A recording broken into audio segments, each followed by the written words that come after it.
Fascism is on the rise, as it has been for several points in history. Recently, a lot of people have been saying that there are indications that fascism is taking over the world, or a fascist tendency is, for that matter. But it's undeniable that history has provided us examples of how fascism is one of the most dangerous forms of government in history. From Italy to Germany to the overreaches of Spain, we have a history of fascists taking over and ruining lives. So it is no surprise that lots of our fiction feature fascists as the ultimate villains, the force of evil. The weak will be purged, and the strongest will thrive. But it is also equally strange, I think, how often we are finding ourselves redeeming fascists, especially in our genre fiction. A great case in point, when the show Steven Universe aired its finale, prior to Steven Universe Future and the whole epilogue thing that they did there, the big point of criticism was how the show dealt with its main antagonist, White Diamond. These worthless gems weren't enough, were they? See how you surround yourself with lower life forms? The Diamonds are in effect space fascists, dictators who orchestrate and control an intergalactic empire, forcing all to conform to the roles they're born into. Now, obviously, Steven Universe's core themes is that individuality cannot be contained with conformity. Even ignoring the obvious subtext of the show. Tell me to stop. Please don't ever stop.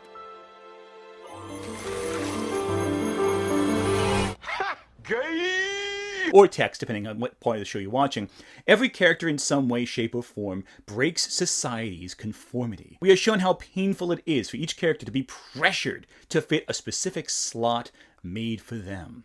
So when it comes time for them to confront the Diamonds, the leaders who orchestrate this system of control, we learn that they themselves are also stifled by the very systems they maintain.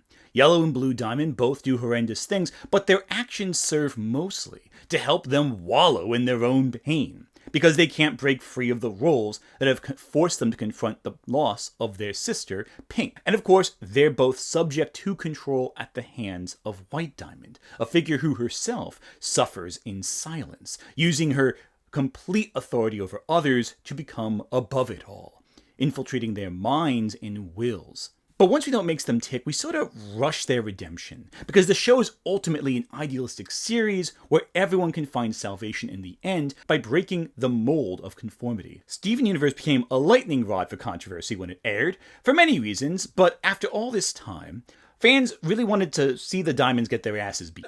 They caused so much harm, they were going to destroy the Earth, but at the end of the day, they kind of just sort of didn't. Steven kind of sort of forgives them.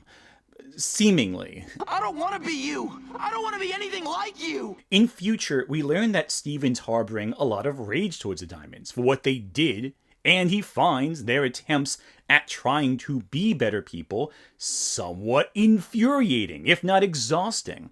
But the Diamonds are, in effect, redeemed in the context of the plot. They're no longer space fascists. They're trying to make the world better, and they're allowing people to break the bonds of conformity. The problem's fixed. But the rage from certain vocal critics, we'll say, for now, might be more believable if the same folks didn't eat this story up again and again and again. Throughout genre fiction, especially fantasy and sci-fi, creatives seem determined to fix evil leaders of some kind. Oh, no, I'm a big enough man to admit when I'm wrong. Or evil people who work for systems of danger and order.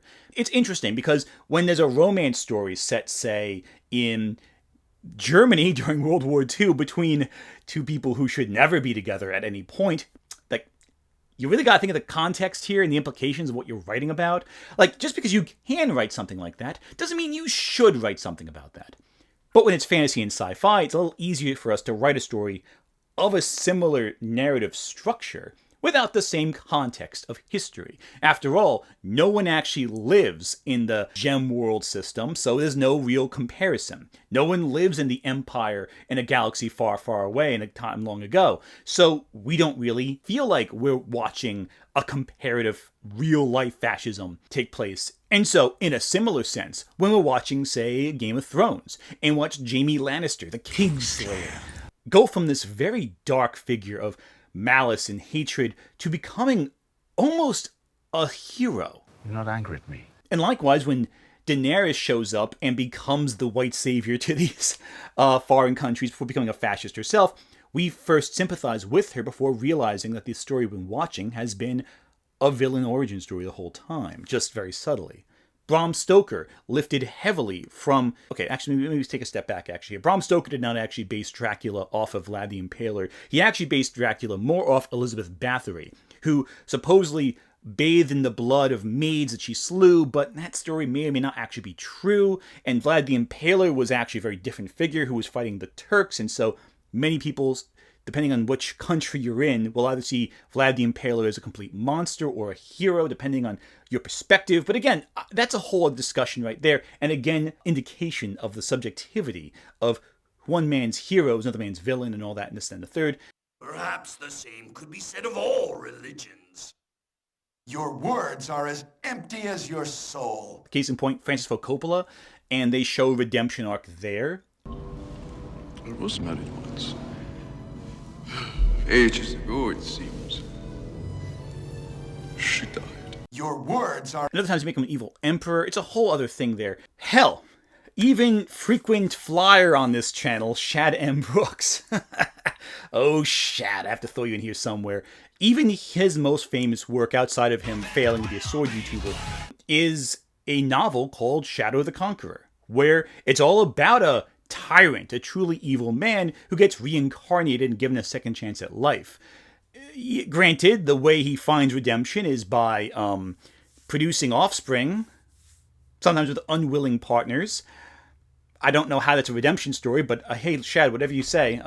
The point is, people love a redemption story, and the more vile a person is, the greater the reward is for the redemption. The greater the idea that they have pushed past the limitations of their evil.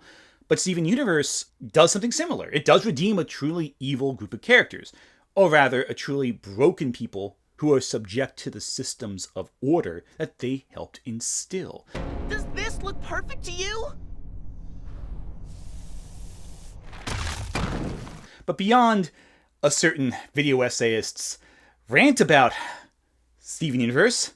Garbage day! Huh? No! We won't be addressing that right now, I promise you. What is it with fascists that we keep wanting to see them redeemed throughout fiction? And there's so many examples, especially space fascists.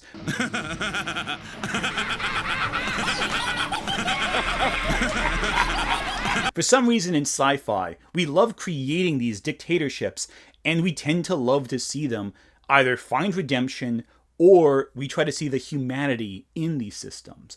In some ways, sci-fi is always a vantage point into our reality, our current day reality. A lot of sci-fi is not really about the future, but about the present reinterpreted through a lens that can allow us to play with certain societal fears, certain societal beliefs, taken to an extreme, taken to an allegorical stage. This is not a symbiotic relationship. This is exploitation, pure and simple. For example, it's no shock that in cyberpunk, which arose in the 80s, we see Japan play a huge role. We see Japanese industry and technology becoming so prominent because there was a legitimate fear that Japanese industry would overtake American industry during the 80s. Granted, the economic crash of Japan kind of stopped that belief, but it's still a case where the future of cyberpunk was determined by the present in which it was originally written. And so when discussing sci-fi and fantasy fascist groups and why we keep redeeming them so often, it's important to ask, why do we need to redeem fascists in the present? And it's not simply because we want to think of the best of people in our society. There's something more to it. And one case is, people are not immune to propaganda. I'm doing my part. I'm doing my part. I'm doing my part. I'm doing my part too. It's the idea of presenting, hey, innocent people can be lured into these systems of false promises and of false ideologies. They can get swept up. And do you lose your humanity if you are swept up in this? If you're just following orders, are you still a man? Or are you, to quote BioShock, a man chooses, a slave obeys. A slave? Are you just simply subject to these whims? Or is there something else going on here? Is there humanity in the machine of evil? That's good. Maybe you could practice in front of a mirror or something. Now, of course, people accuse me of reading too much into this. Let me establish this. The evil empire or evil dictator is a force that the heroes can fight. That's why it's so popular in fantasy and sci-fi. It's this larger militarized force, this greater enemy that the heroes must stop. I mean, there's a reason why Skeletor is so iconic. He is the biggest bad guy I can think of in 80s cartoons. But also, he's not particularly threatening from a personality perspective. His appearance is scary, but he's not particularly a mean guy. He's just an evil guy. I am not nice. Oh, stop that! But at the time, fascism can sometimes represent a cultural force that makes people conform to certain beliefs that can be harmful to themselves. I've already mentioned Steven Universe, but another example is She-Ra and the Princesses of Power, the new series on Netflix. Well, newish, not like 5-10 years old, who knows. N.D. Stevenson used the show to discuss his upbringing in a conservative religious household, one that kept Stevenson from recognizing his identity first as a queer individual and then much later as a trans man. The series works from this allegorical perspective, but the allegory towards the end transitions into outright text, with most vividly the whole Catra arc and how her arc culminates. In this case, fascist redemption is about unlearning the dangerous beliefs instilled in us by society. I know you all hate me! I never hated you! Then you're even dumber than I thought. This is what happens in both She-Ra and Steven Universe, which is why the two shows are often compared to one another so often.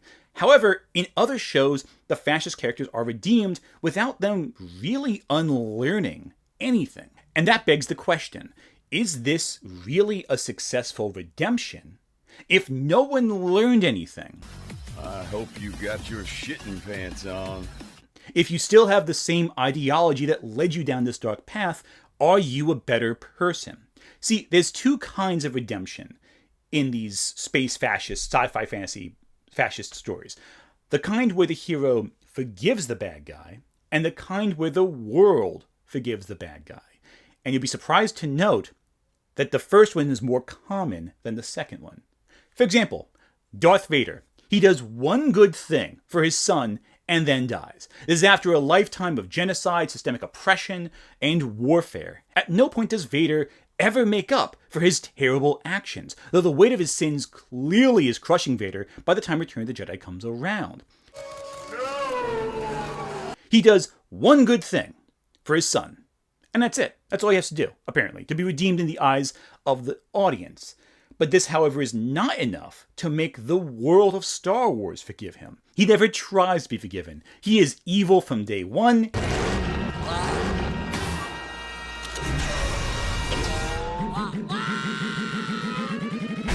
And he is evil when he dies.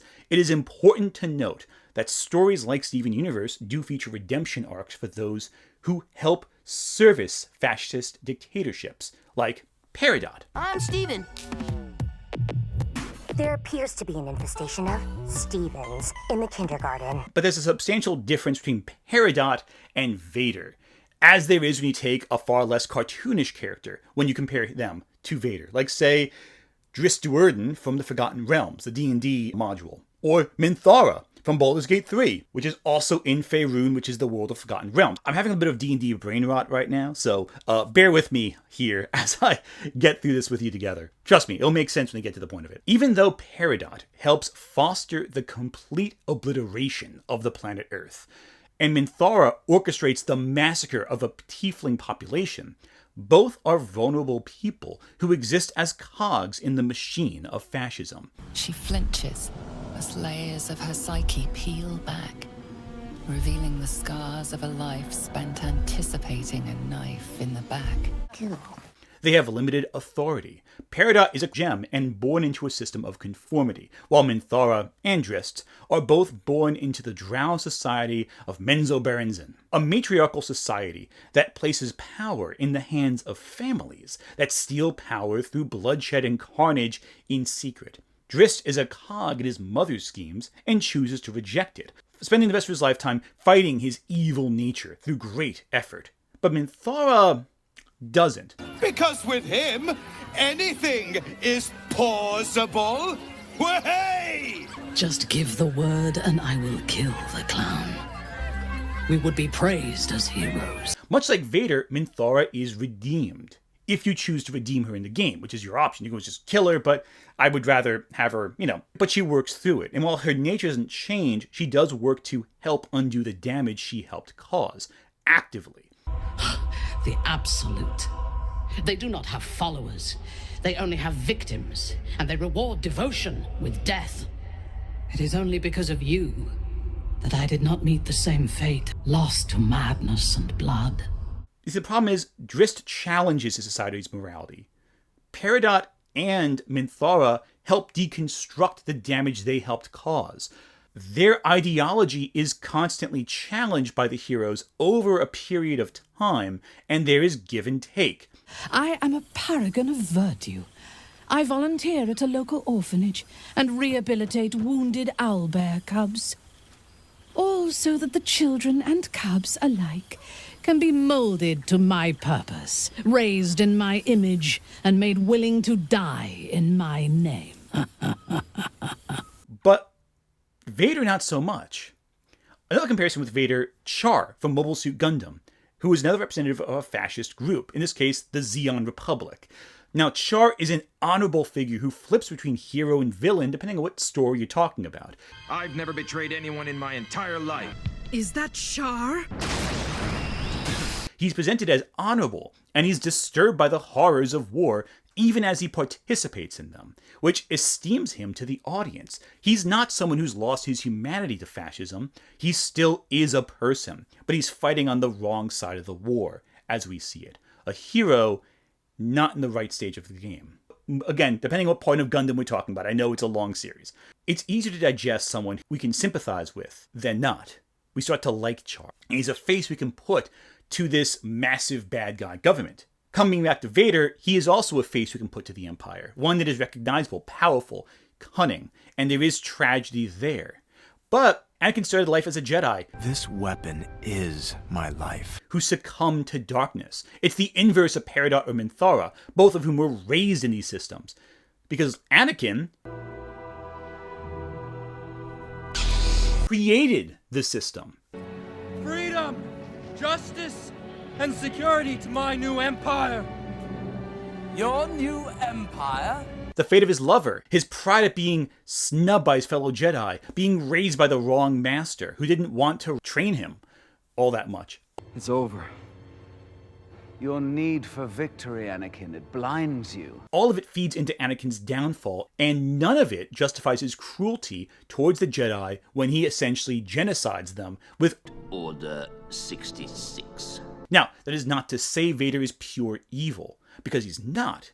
He has a degree of honor to him, again, like with Char. Or so it appears anyway. When I left you, I was but the learner. Now I am the master. Only a master of evil, Darth. And that separates Vader's brand of evil from the outright fascism that we see from Palpatine, or the amorphous, nameless stormtroopers, or the cruelty of Imperial officers. You may fire when ready. What? You're far too trusty. In fact, when Andor came out, several fans, most notably Star Wars Theory, insisted that the scene where the Imperial officer tries to assault Bix, who is a migrant woman, that scene was a betrayal to Star Wars. That Vader would never allow this thing to happen because he has too much honor for that. He would never allow needless cruelty like that to happen. The biggest retort to this was that Vader, as an individual, would either be unaware of what was happening throughout the entire Empire, or just not even have no real control over the situation. And it's established the fandom at least saw Vader, by and large, as separate from the evils of fascism, the banal cruelty of the Empire as a system. Whatever fascistic thing the Empire did, that didn't reflect on Vader's individual actions. He was separate from that to the fandom, and thus it's easier for fans to see him being redeemed, because they don't associate him necessarily with the banal cruelty. Vader never assaults anyone. And yet, Rogue One and Andor kind of present Vader as above it all, above the petty squabbles of the rest of the Empire. You were not summoned here to grovel, Director Krennic. No. But he's still the equivalent of the SS officer, the one who comes and leads the soldiers in battles, in big conflicts. Because, ultimately, Vader is undeniably a fascist. You are part of the Rebel Alliance and a traitor. Take her away! In Umberto Eco's essay, Ur-Fascism, there are 14 traits that he deemed common throughout all branches of fascist ideology, and the Empire hits, well, just about all of them. The appeal to the middle class, with the whole fear of the Jedi taking over, the authority that's trying to rule from the shadows, the fear of difference being explored heavily in Andor.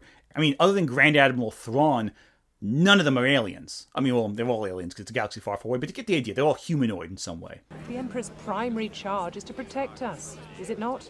And that's what the PORD legislation will do. How much protection is enough? Vader participates in the cult of tradition that Eco discusses, as well as the rejection of modernism, the cult of action for action's sake, and the idea that disagreement is treason, so on and so forth. I find your lack of faith disturbing. And the thing is, this doesn't start when Vader puts on the helmet. He's like this throughout even the prequels and the Clone Wars animated series. Throughout his lifetime, Anakin flirts with fascist ideology of control, of genociding people he doesn't care for, such as, in Attack of the Clones, the Tusken Raiders. Now granted, they did kill his mom, but he slaughtered them like animals. He dehumanizes them, and not just the men, but the women and children too. And he's coddled by Padme over this. He and his fellow Jedi Knights commit a number of war crimes throughout the Clone Wars, as depicted in the animated Clone Wars series. This is undeniable. This happens consistently. Mind tricks. So it should not be a surprise that the alt-right pipeline that he's on leads to him becoming the Star Wars SS officer. He leads the charge during Order 66, decimating the very people he harbored petty anger against. And it's undeniable that he hates the Jedi also because they denied him a promotion to Jedi Master. You are on this council, but we do not grant you the rank of Master. What? At no point does Darth Vader ever fundamentally reject this ideology in his lifetime. He may harbor regrets, but the true lever that motivates his last-minute redemption is his son. Padme died giving birth to both Luke and Leia, and Anakin fell to the dark side in part to save Padme. Luke is the last remnant of his old life and virtues. And so Palpatine threatening to kill Luke in front of Vader is enough to make him do one good thing, even if it results in Palpatine's Force lightning shorting out Vader's life support systems. Ironically, the very instruments of fascism to keep him alive is what destroys him in the end. A kind of a karmic punishment for his actions. Does Vader ever challenge his beliefs about the Jedi? Not in his lifetime. Though again, Ahsoka may indicate Anakin's post-death life led him to further change. But nothing about Vader's redemption itself in Return to the Jedi felt like it addresses the core reasons why he became Vader. It just felt like he wanted to save his son. He does one good thing for one person, possibly selfishly. You were right. You were right about me. Tell your sister. And that's it. He's not really redeemed, he just stops being Vader. And I think the fact that only Luke knows his father started down the path to redemption, until again Ahsoka, actually helps this redemption land a little better. Because we don't have to watch the follow-through.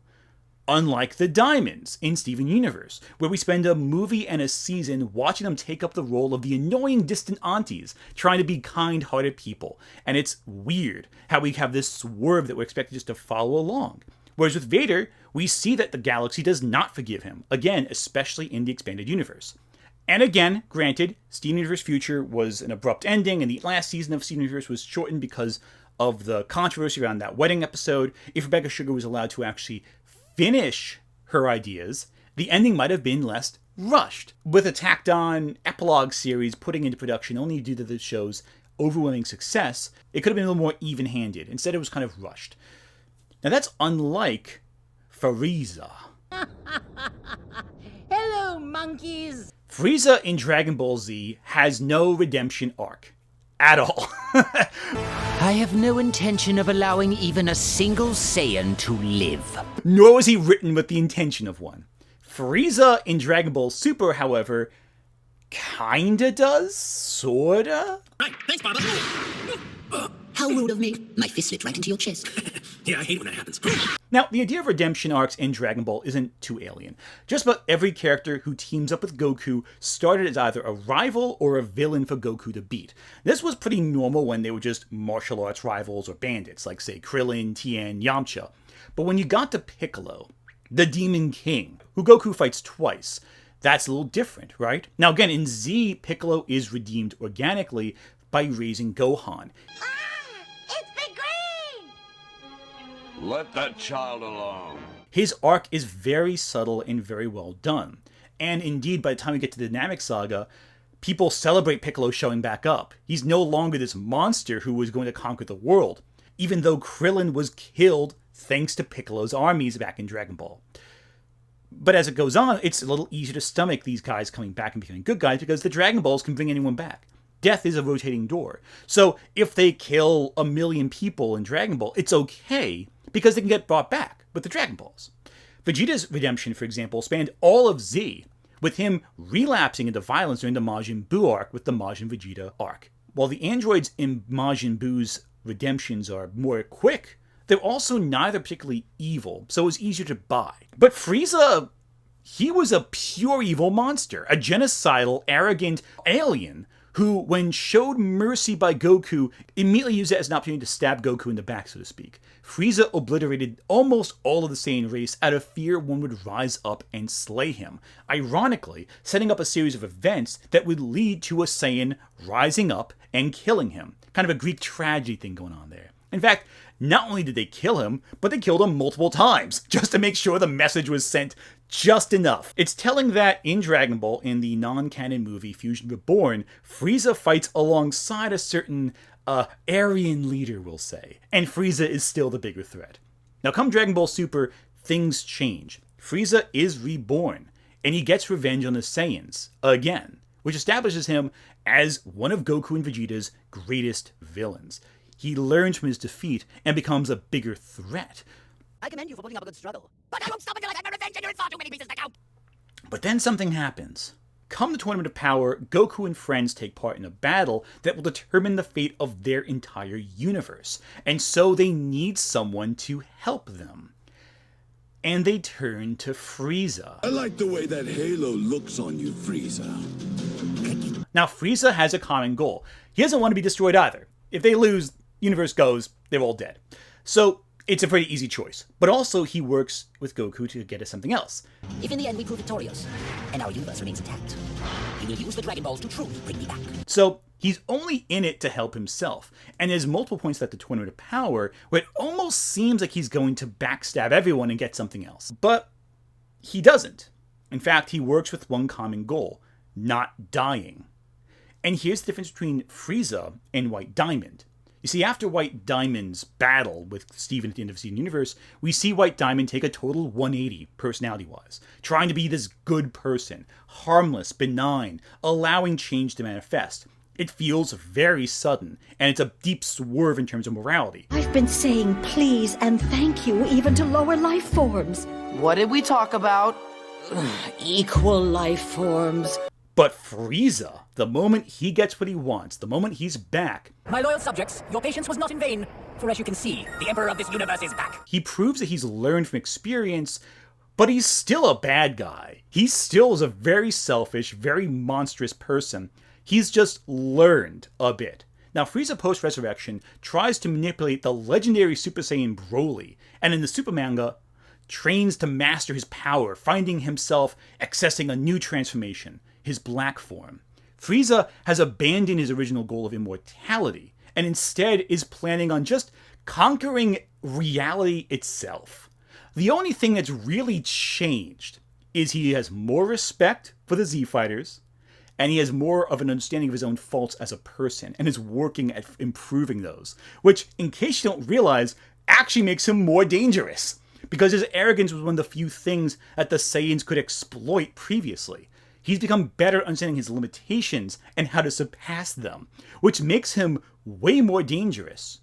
But interestingly enough, this is also what happened with Vegeta during the Namek and Android sagas. Vegeta was still a villain in those arcs, but he just fought alongside the heroes, and he was always getting better and more powerful to help with fighting a common cause.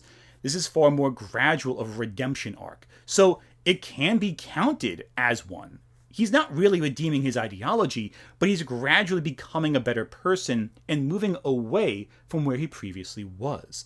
But he's more dangerous, ironically, to the heroes than ever before.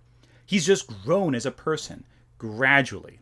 And I think that's why audiences are more okay with Frieza's arc, because, well, we're not supposed to forgive him or his actions because he doesn't feel bad about any of them. He's still a bad guy, he's just smarter about it. And I think that's because we have an easier time believing a bad person can be a slightly less awful person. I'll keep fighting until the end. Your end is now. Then we can believe a person completely changing on a dime. Because with Frieza, the reason people hate him is due to his personal actions and less about the systems of authority he helps manage. Mainly because his henchmen act as an extension of his will. The Ginyu Force, Zarbon and Dodoria, they're not really individual characters so much as they are Frieza's goons. We don't really know what Frieza's government is like. We just know he's a lord. He lords over everything. We can assume it's fascist in nature, but it could also be like a slumlord, conquering planets and exploiting the people there for resources he can use later on. In fact, Toriyama says he based them on slumlords. Or like bad landlords anyway. So the point is that Frieza is not really a perfect fascist like the Empire in Star Wars is. He conquers aliens, but they're all different. They all probably had their races destroyed by Frieza first, but hey, that's that. He has a diverse population under him. You can't argue that. Frieza has complete contempt for the weak and treats his forces as pathetic. He has no respect for anyone, and any underling he disrespects are expendable. But the Frieza soldiers are never unified in the same way that, say, the soldiers are in Triumph of the Will or the evil Empire in Star Wars. They're more like a loose assembly, almost like a barbarian tribe running in to attack in bulk against a certain people, raiding and destroying, but not really conquering all that much. Now, I do want to point out that we as an audience also have an easier time believing a good person can become a fascist. More than a fascist can become a good person. Injustice, the video game, for example, exists because audiences believed that Superman, given the right trauma and the right levers of pain, could become a fascist who rules over the world. I think we've kind of moved past Injustice as a story, but it does not change the fact that we believe that Superman could become a fascist given the right situation. Hell, in some cases, like Frank Miller's Batman, especially The Dark Knight Returns, a hero becoming a fascist is the solution to maintain order in a lawless land. Or at least the right kind of fascism, one driven not by nationalism, but rather by the right moral vibes. A well-intentioned fascist who is willing to do the bad things for the best of intentions, which is what happens in The Dark Knight Returns when Batman maintains order over Gotham using the same techniques Echo mentioned in his essay. But this leads me to the biggest example I want to talk about, Paul Atreides from Dune.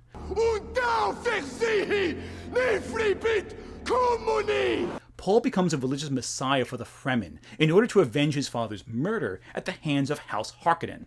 However, Paul is also the Kwisatz Haderach, a man who can harness the power of Bene Gesserit, basically future powers and all that kind of stuff. Dune's complex, just deal with me here on this one.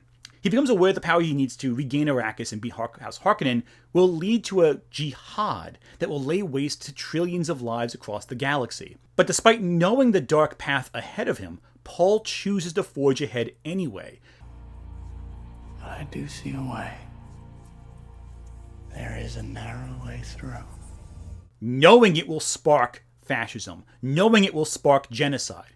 Paul even remarks in Dune Messiah that he's dwarfed Hitler's crimes by a mile. He is fulfilling his terrible purpose and tries to manipulate it to get the best outcome for himself.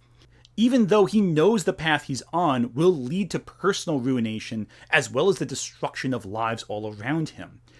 He's ultimately fighting a revenge story in Dune, but we see where that revenge story leads in the following books. And readers were disturbed. They were very upset that the aftermath of Paul's victory looked so grim, looked so horrible. And ultimately, Paul is punished.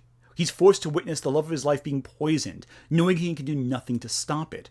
He is blinded and only manages to follow through his path using his future sight until the future becomes murky. And because the Fremen don't allow blind people into society, he is forced to be rejected by his own people, wandering the desert alone for the rest of his life. He creates his own hell as a punishment. He doesn't really redeem himself, but he is faced to suffer the consequences. Come Leto II in God Emperor of Dune. He lives for thousands upon thousands of years and becomes the worst tyrant the world's ever known, but he does so because he sees the long terms of history and knows that if he follows this path, he will lead humanity to survival. But thousands of years pass of hell to lead to this golden path. He is a monster, but we see his monstrous actions through the lens of his different persona. He is not human anymore, and so we see it less as a man being a fascist and more as a terrible god. The narrow way through. We don't see the world through individual lifetimes, but we see it through the terms of tens of thousands of years, and it's how a god might view humanity. Which brings us to the White Diamond, a figure who has a lot in common with Leto II, I think.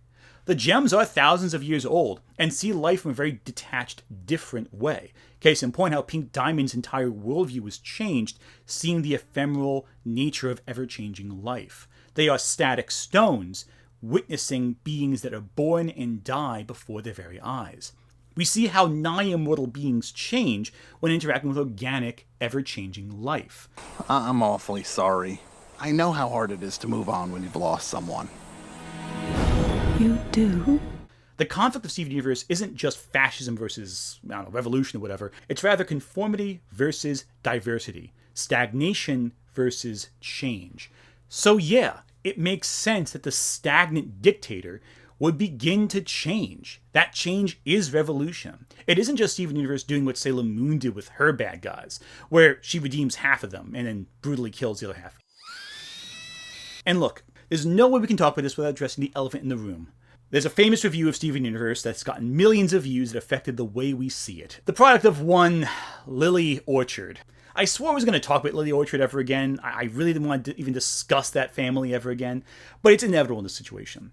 Lily Orchard's review of Steven Universe completely changed the way we look at it, pinning Rebecca Sugar as a fascist sympathizer. Rebecca Sugar, who by the way is a Jewish person, being aligned with imagery associated with a certain fascist overlord that tried to persecute their people.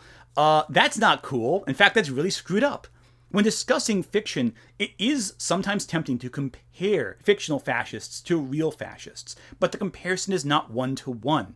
And you can't say a creator is a sympathizer for fascists for depicting fascists. That's not how it works. You see, I mentioned before the idea that certain romance writers will write romances involving fascists and the people that are subjugated by them. And those are bad. Those are problematic and do indicate real-life sympathies that the author may have for these people, to see humanity in the very worst of us. And there is some sort of forbidden romance angle they go at with this, which I think fetishizes the idea of fascists being human. But that's not what Rebecca Sugar does in Steven Universe. And if you're going to criticize that story, you have to frame it from the correct context. In a real world where people are drawn into these brainwashing systems, where we do see the horrible actions and outcomes of oppressive governments, depicting them in fiction is not really always about sympathizing with them or finding humanity in them, but rather using this common language of history as a means to explore harmful ideas that cause our own destruction. You have to frame it from the right way. You have to look at it from the right way. Because if you don't, what you end up doing is ignoring the real message about humanity that these works are trying to communicate. As a result, what you end up doing is muddying the waters of storytelling, because storytelling can tell so many components about our world through common shared narratives. And what better shared narrative than the threads of history? What Lily Orchard does is muddy the water, changing the focus of the story so it's away from the obvious messages that Rebecca Sugar is trying to tell and into the territory of the worst possible takes possible. To put it simply, because we're going to expand on it later, if Steven likes someone, then there are a million excuses and that wasn't so bad's for their actions. But if Steven doesn't like someone, they deserve to choke. This would be an interesting character flaw if it weren't for the fact that the show is using this metric to determine who the sympathetic and irredeemable characters are. So Jasper and Kevin are terrible, but the consistently worse Diamonds, Lars, Ronaldo, Lapis, and Andy are sympathetic. Consistently worse. And that's tough to really do. You can't do that in narratives without, unfortunately, diving into some messy territory. The idea of the redemption of the fascist is one that's complicated, but you have to ask yourself, are we redeeming them because it's a good story, or are we redeeming them because it tells us something about our humanity? The idea that, ultimately speaking, every fascist regime in history has fallen. Inevitably, they have fallen. And there are two kinds of people come out of the woodwork. Those who try to reintegrate into society without changing their beliefs, and those who try to heal from those experiences. It took me months to stop trying to kill Steven. I say it took me a day and a half. I'm still on the fence. There are many people in our society, in America, in UK, in Canada, in Europe, in Asia, in South America, in Australia, and Africa, who are raised with certain beliefs instilled in them. And these beliefs, they find out later in life, are wrong in some way. And they try to move past those beliefs, either for self-betterment or for the betterment of others, if not both. These stories of redemption are not really about the individual characters. They're about the human question. Can we learn? Can we grow? Can we unlearn painful messages that are instilled to us by society? Can we become better? We can recover. People can become better if we only give them the chance to do so. Must I do everything myself?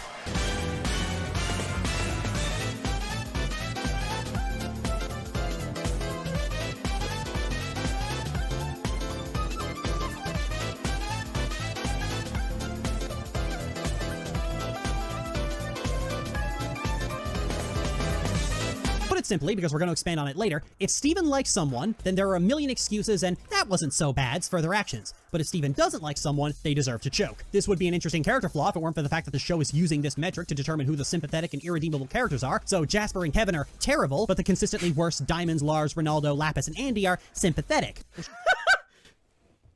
Consistently worse.